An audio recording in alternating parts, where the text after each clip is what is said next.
ಪೋಷಕರೇ ಎಚ್ಚರ ಎಚ್ಚರ ಎಚ್ಚರ.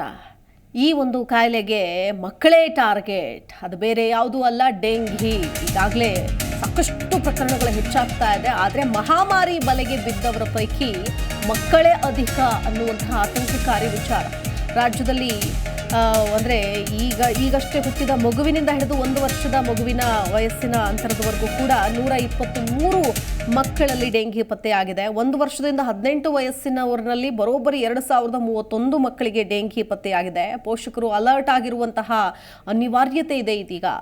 ಬೆಂಗಳೂರು ವೈದ್ಯರು ಸಲಹೆ ಕೊಡ್ತಾ ಇದ್ದಾರೆ, ನೀರು ನಿಂತ ಜಾಗದಲ್ಲಿ ಮಕ್ಕಳನ್ನು ಆಟ ಆಡೋದಕ್ಕೆ ಬಿಡಬೇಡಿ, ಹೊರಗಡೆ ಹೋಗುವಂತಹ ಸಂದರ್ಭದಲ್ಲಿ ಫುಲ್ ಸ್ಲೀವ್ಸ್ ಹಾಕೊಂಡು ಹೋಗೋದಕ್ಕೆ ಹೇಳಿ, ಹೀಗೆ ಹಲವು ಕ್ರಮಗಳನ್ನು ತೆಗೆದುಕೊಳ್ಳಿ ಅನ್ನುವಂತಹ ನಿಟ್ಟಿನಲ್ಲಿ ಹೇಳ್ತಾ ಇದ್ದಾರೆ. ಹಾಗಾದ್ರೆ ಎಷ್ಟೆಷ್ಟು ಡೆಂಗಿ ಅಂಕಿಅಂಶವನ್ನು ನಾವು ನೋಡ್ತಾ ಹೋಗೋಣ. 0 to 1 ಅಂದರೆ ಆಗಷ್ಟೇ ಹುಟ್ಟಿದ ಮಗುವಿನಿಂದ ಹಿಡಿದು 1 ತಿಂಗಳು, 2 ತಿಂಗಳು, 6 ತಿಂಗಳು, ಅಪ್ ಟು 1 ವರ್ಷದ ಮಕ್ಕಳು ಎಷ್ಟು ಜನ ಡೆಂಗಿ ತುತ್ತಾಗಿದ್ದಾರೆ? 123 ಕೇಸ್ ದಾಖಲಾಗಿದೆ ಇಲ್ಲಿವರೆಗೂ. 1 ವರ್ಷದಿಂದ 18 ವರ್ಷದ ಒಳಗಿನ ಅವರಿಗೆ ಪತ್ತೆಯಾಗಿರೋದು 2031 ಕೇಸ್ಗಳು ಪತ್ತೆಯಾಗಿದೆ. ಹಾಗೇನೆ 19 ವರ್ಷದಿಂದ 60 ವರ್ಷದವರಿಗೆ ಪತ್ತೆಯಾಗಿರೋದು 3313 ಕೇಸ್ಗಳು ಪತ್ತೆಯಾಗಿದೆ. 61 ವರ್ಷ ಮೇಲ್ಪಟ್ಟವರಿಗೂ ಕೂಡ ಡೆಂಗಿ ಕಾಣಿಸ್ಕೊಳ್ತಾ ಇದೆ. 450 ಕೇಸ್ಗಳು ಪತ್ತೆಯಾಗಿದೆ. ಕಂಪ್ಯಾರಿಟಿವ್ಲಿ ದೊಡ್ಡವರಿಗಿಂತ ಚಿಕ್ಕವರಿಗೆ, ಅಂದರೆ ಅತಿ ಚಿಕ್ಕ ವಯಸ್ಸಿನವರಿಗೆ 1 ವರ್ಷದಿಂದ 5 ವರ್ಷ, 10 ವರ್ಷ, 12 ವರ್ಷ, 15 ವರ್ಷ, 18 ವರ್ಷದವರೆಗೂ ಕೂಡ 2000ಕ್ಕೂ ಹೆಚ್ಚು ಕೇಸಸ್ಗಳು ಇದೀಗ ಪತ್ತೆಯಾಗಿರೋದು ಆತಂಕಕ್ಕೆ ಎಡೆ ಮಾಡಿಕೊಡ್ತಾ ಇದೆ. ಯಾಕಂತಂದರೆ ಡೆಂಗಿ ಮಹಾಮಾರಿಗೆ ತುತ್ತಾಗ್ತಾ ಇರೋರಲ್ಲಿ ಪುಟ್ಟ ಮಕ್ಕಳೇ ಹೆಚ್ಚು ಅನ್ನೋದು ಈಗ ಆತಂಕ ಪಡುವಂತಹ ವಿಚಾರ. ಅದರಲ್ಲೂ ಎಳೆ ಕೂಸಿಗೆ ಬಂದರೆ ಭಾರಿ ಕಷ್ಟ. ಪ್ಲೇಟ್ಲೆಟ್ಸ್ ಕೌಂಟ್ ಕಡಿಮೆ ಆಗುತ್ತೆ, ಮತ್ತೊಂದು ಸಮಸ್ಯೆ ಆಗುತ್ತೆ. ಕುರಿತು ಮತ್ತಷ್ಟು ಡೀಟೇಲ್ಸ್ ಕೊಡ್ತಾರೆ ನಮ್ಮ ಪ್ರತಿನಿಧಿ ಮಂಜುನಾಥ್. ದೂರವಾಣಿ ಸಂಪರ್ಕದಲ್ಲಿ ಜಾಯ್ನ್ ಆಗ್ತಾ ಇದ್ದಾರೆ. ಮಂಜುನಾಥ್, ಡೆಂಗಿ ಬಗ್ಗೆ ಅರಿವು ಮೂಡಿಸೋ ಕೆಲಸವನ್ನು ನಾವೆಲ್ಲರೂ ಕೂಡ ಮಾಡ್ತಾನೆ ಇದ್ದೀವಿ, ಆದರೆ ಕಡಿಮೆ ಆಗ್ತಾ ಇಲ್ಲ. ಆದರೆ ಮಕ್ಕಳಲ್ಲಿ ಹೆಚ್ಚಾಗಿ ಕಂಡು ಬರ್ತಾ ಇದೆ. ಸೊ ಹಾಗಾಗಿ ಸ್ವಲ್ಪ ಹುಷಾರಾಗಿರಲೇಬೇಕು ಪೋಷಕರು ಕೂಡ. ಆರೋಗ್ಯ ಇಲಾಖೆ ಈ ನಿಟ್ಟಿನಲ್ಲಿ ಏನು ಕ್ರಮ ತೆಗೆದುಕೊಳ್ತಾ ಇದೆ? ಶಿಲ್ಪಾ, ಕೇಸ್ಗಳು ಕೂಡ ದಾಖಲಾಗ್ತಾ ಇದಾವೆ. ಇಲ್ಲಿವರೆಗೂ ಹೆಚ್ಚು ಕಡಿಮೆ 4ರಿಂದ 5 ಸಾವಿರಕ್ಕೂ ಮೀರಿ ಕೇಸ್ಗಳು ಕೂಡ ದಾಖಲಾಗ್ತಾ ಇದಾವೆ. ಅದರಲ್ಲಿ ಪ್ರಮುಖವಾಗಿ ನೋಡೋದಾದ್ರೆ ರಾಜ್ಯದಲ್ಲಿರುವಂತಹ ಪೋಷಕರು ಕೊಂಚ ಎಚ್ಚರಿಕೆಯಿಂದ ಇರೋದು ಬೆಟರ್ ಎನ್ನುವಂತ ನಿಟ್ಟಿನಲ್ಲಿ ಆರೋಗ್ಯ ಇಲಾಖೆಯು ಕೂಡ ಒಂದು ಬಿಡುಗಡೆ ಮಾಡುವಂತ ಅಂಕಿಅಂಶಗಳನ್ನ ನೋಡೋದಾದ್ರೆ ಹೇಳ್ತಾ ಹೋಗ್ಬೋದು.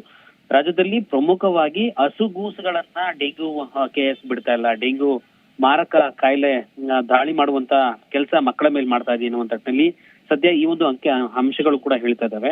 ರಾಜ್ಯದಲ್ಲಿ ಈವರೆಗೆ 0ಯಿಂದ ಹುಟ್ಟಿದ ಮಗುವಿನಿಂದ 1 ವರ್ಷದ ವಯಸ್ಸಿನ ಮಕ್ಕಳಲ್ಲಿ 120 ಮಕ್ಕಳಲ್ಲಿ ಡೆಂಗ್ಯೂ ಪ್ರಕರಣ ಪತ್ತೆಯಾಗಿದೆ ಎನ್ನುವಂಥದ್ದು ಕೂಡ ವರದಿ ಎನ್ನುವಂಥದ್ದು ಬೆಚ್ಚಿ ಬೀಳಿಸುವಂತ ಕೆಲಸ ಆಗ್ತಾ ಇದೆ. ಈ ಒಂದು ಹಿನ್ನೆಲೆಯಲ್ಲಿ ಪೋಷಕರು ತುಂಬಾ ಅಲರ್ಟ್ ಆಗಿರ್ಬೇಕಾದಂತಹ ಒಂದು ಸಲಹೆಯನ್ನ ವೈದ್ಯರು ಕೂಡ ಕೊಡ್ತಿರುವಂತದ್ದು. ನಿಂತ ನೀರೇನಾದ್ರೂ ಇದ್ರೆ ಅಂತಹ ನೀರಿನ ಜಾಗದಲ್ಲಿ ಮಕ್ಕಳನ್ನ ಆಟವಾಡಲು ಬಿಡದಂತೆ ನೋಡ್ಕೊಳ್ಳೋಕ್ಕೂ ಕೂಡ ಒಂದು ರೀತಿಯಂತ ಜಾಗೃತಿ ಮೂಡಿಸುವಂತ ಕೆಲಸ ಕೂಡ ಆಗ್ತಾ ಇದೆ. ಸದ್ಯ ಈ ಒಂದು ಅಂಕಿಅಂಶಗಳನ್ನ ನೋಡೋದಾದ್ರೆ 0ಯಿಂದ ಅಂದ್ರೆ ಹುಟ್ಟಿದ ಮಗುವಿಂದ 1 ವರ್ಷದ ಮಕ್ಕಳು 123 ಕೇಸ್ಗಳು ದಾಖಲಾಗಿರುವಂತದ್ದು.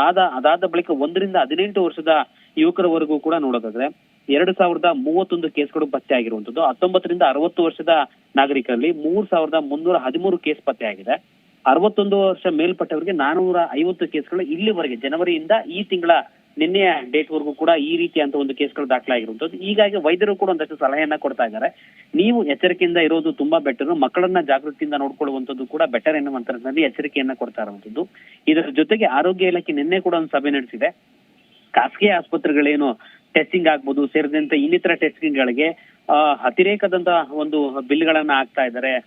ಸಾರ್ವಜನಿಕರಲ್ಲಿ ಈ ರೀತಿಯಂತ ಡೆಂಗ್ಯೂ ಪ್ರಕರಣಗಳು ಪತ್ತೆ ಇರುವಂತಹ ಹಿನ್ನೆಲೆ ಟೆಸ್ಟಿಂಗ್ ಏನಾದ್ರು ಮಾಡಿಸುವಂತ ಸಂದರ್ಭದಲ್ಲಿ ಹೆಚ್ಚಿನ ದರವನ್ನ ಪೀಕುತ್ತಿದ್ದಾರೆ ಎನ್ನುವಂತ ನಿಟ್ಟಿನಲ್ಲೂ ಕೂಡ ಒಂದು ಆರೋಪ ಇತ್ತು. ಆರೋಪ ತಕ್ಕನಾಗಿ ಸದ್ಯಕ್ಕೆ ಆರೋಗ್ಯ ಇಲಾಖೆ ಈಗ ಆದೇಶವನ್ನು ಹೊರಡಿಸಿರುವಂತದ್ದು. ದಿನೇಶ್ ಗುಂಡೂರಾವ್ ಒಂದು ಆದೇಶದ ಮೇರೆಗೆ ಆರೋಗ್ಯ ಇಲಾಖೆ ಆದೇಶವನ್ನು ಹೊರಡಿಸಿದ್ದು 300 ರೂಪಾಯಿ ಒಂದು ಟೆಸ್ಟ್ಗೆ, ಮತ್ತೊಂದು ಟೆಸ್ಟ್ ಏನಾದ್ರು ಹೆಚ್ಚುವರಿಯಾದಂತ ಒಂದು ಟೆಸ್ಟ್ ಏನಾದ್ರು ಇದ್ರೆ ಅದಕ್ಕೆ 600 ರೂಪಾಯಿಯನ್ನ ನಿಗದಿ ಮಾಡಿರುವಂತದ್ದು. ಈ ಎರಡೂ ದರವನ್ನ ಕಡಾಖಂಡಿತವಾಗಿ ಆಸ್ಪತ್ರೆಗಳು ಪಾಲನೆ ಮಾಡಲೇಬೇಕಾಗತ್ತೆ. ಒಂದು ವೇಳೆ ಈ ದರವನ್ನ ಹೆಚ್ಚಿನ ರೀತಿಯಲ್ಲಿ ಏನಾದ್ರು ಪೀಕುವಂತದ್ದೇ ಆದ್ರೆ ಆ ಆಸ್ಪತ್ರೆಗಳ ವಿರುದ್ಧವಾಗಿ ನಿರ್ದಾಕ್ಷಿಣ್ಯವಾಗಿ ಕಾನೂನು ಕ್ರಮಕ್ಕೂ ಕೂಡ ಮುಂದಾಗ್ಲಿಕ್ಕೆ ಸದ್ಯ ಎಚ್ಚರಿಕೆಯನ್ನ ಕೊಟ್ಟಿರುವಂತದ್ದು. ಒಂದು ವೇಳೆ ಪತ್ತೆ ಆದ್ರೆ ಅವರ ವಿರುದ್ಧವಾಗಿ ಕ್ರಮ ತೆಗೆದುಕೊಳ್ಳೋದ್ರಲ್ಲಿ ಯಾವುದೇ ಕಾರಣಕ್ಕೂ ಕೂಡ ಅನುಮಾನ ಇಲ್ಲ. ಶಿಲ್ಪ. ಟೆಸ್ಟಿಂಗ್ಗಳಿಗೆ ಮಾತ್ರ ದರ ನಿಗದಿ ಮಾಡಿದ್ದಾರೆ. ಟ್ರೀಟ್ಮೆಂಟ್ ಅಂತ ಬಂದಾಗ ಪ್ಲೇಟ್ಲೈಟ್ ಇಂಜೆಕ್ಷನ್ ಆಗಿರ್ಬೋದು, ಮೆಡಿಸಿನ್ ಆಗಿರ್ಬೋದು, ₹1,000 ಹಿಡಿದು ಲಕ್ಷಾಂತರ ರೂಪಾಯಿವರೆಗೂ ಕೂಡ ಚಾರ್ಜ್ ಮಾಡ್ತಾ ಇದ್ದಾರೆ. ಇದಕ್ಕೇನಾದರೂ ಕಡಿವಾಣ ಹಾಕುವಲ್ಲಿ ಮುಂದಾಗಿದೆಯಾ ಆರೋಗ್ಯ ಇಲಾಖೆ? ಡೀಟೇಲ್ಸ್ ನೋಡೋದಾದ್ರೆ ಶಿಲ್ಪ, ಈ 2 ರೀತಿಯಂತ ಟೆಸ್ಟ್ಗಳಿಗೆ ಮಾತ್ರ ಸದ್ಯಕ್ಕೆ ದರವನ್ನ ನಿಗದಿ ಮಾಡಿರುವಂತದ್ದು. NS1 ಹಾಗೂ IgM ಟೆಸ್ಟಿಂಗ್ ಗೆ ತಲಾ ₹300. ಲ್ಯಾಬ್ರೋಟರಿ ಡೆಂಗಿ ಟೆಸ್ಟಿಂಗ್ ಏನಾದ್ರು ಕಂಡು ಬಂದ್ರೆ ಅಂತಹ ಒಂದು ಟೆಸ್ಟಿಂಗ್ ಸಂದರ್ಭದಲ್ಲಿ ₹600 ಮಾತ್ರ ತೆಗೆದುಕೊಳ್ಬೇಕೆನ್ನುವಂತ ರೀತಿಯಲ್ಲಿ ಈ 2 ಟೆಸ್ಟ್ಗಳಿಗೆ ಮಾತ್ರ ಆದೇಶನ ಹೊರಡಿಸಿರುವಂತದ್ದು.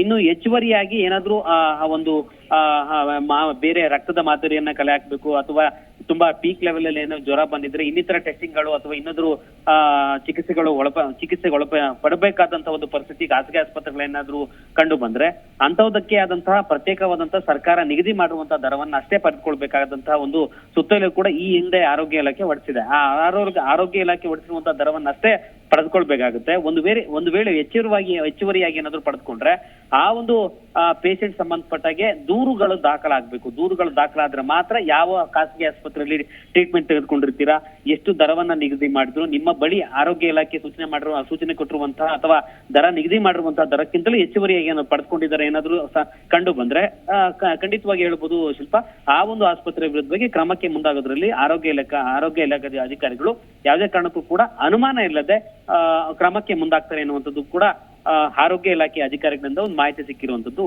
ಶಿಲ್ಪ. ಓಕೆ, ಧನ್ಯವಾದ ಮಂಜುನಾಥ್ ಡೀಟೇಲ್ಸ್ಗಾಗಿ.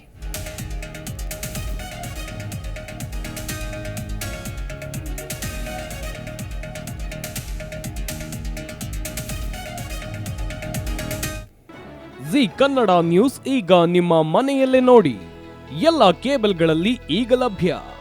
ಸನ್ Direct 292, Jio TV 1334, U Digital 162, City Cable 51, GTPL 17, Abhishek cables 821, Rockline telecommunication 51, Shri Basaveshwara number 60, Vinayaka digital number 53, In Digital number 896ರಲ್ಲಿ.